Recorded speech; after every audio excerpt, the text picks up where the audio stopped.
காரைக்குடி அருகே தனது பிரச்சார வாகனத்தை சோதனையிட வந்த தேர்தல் பறக்கும் படையினர் மீது சீமான் பொங்கி எழுந்திருக்கிறார். அந்த காட்சிகளை தற்போது பார்க்கலாம்.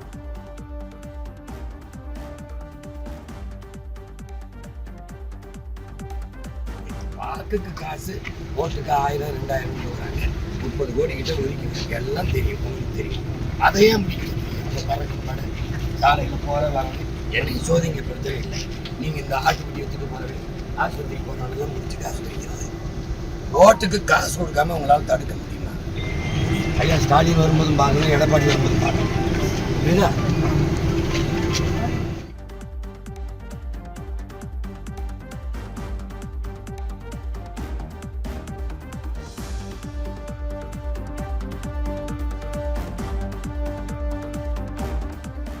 காரைக்குடி அருகே நாம் தமிழர் கட்சியின் தலைமை ஒருங்கிணைப்பாளர் சீமான் வாகனத்தில் தேர்தல் பறக்கும் படையினர் சோதனையில் ஈடுபட்டனர்.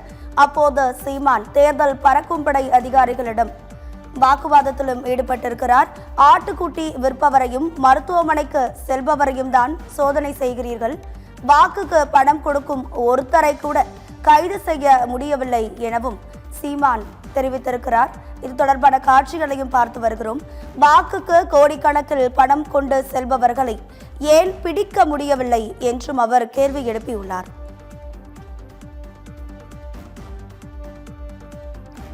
தேர்தல் பறக்கும் படை அதிகாரிகளுடன் நாம் தமிழர் கட்சியின் ஒருங்கிணைப்பாளர் சீமான் வாக்குவாதத்தில் ஈடுபட்ட காட்சிகளை தற்போது பார்க்கலாம்.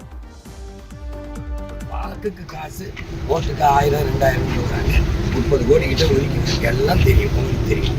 அதையே முடிக்கிறது பறக்கும் படை சாலையில் போற வரணும் என்னைக்கு சோதனைப்படுத்தவே இல்லை. நீங்க இந்த ஆட்டுக்குட்டி எடுத்துட்டு போறவே ஆஸ்பத்திரிக்கு போனாலும் முடிச்சு காசு கிடைக்கிறது. ஓட்டுக்கு காசு கொடுக்காம உங்களால் தடுக்க முடியுமா?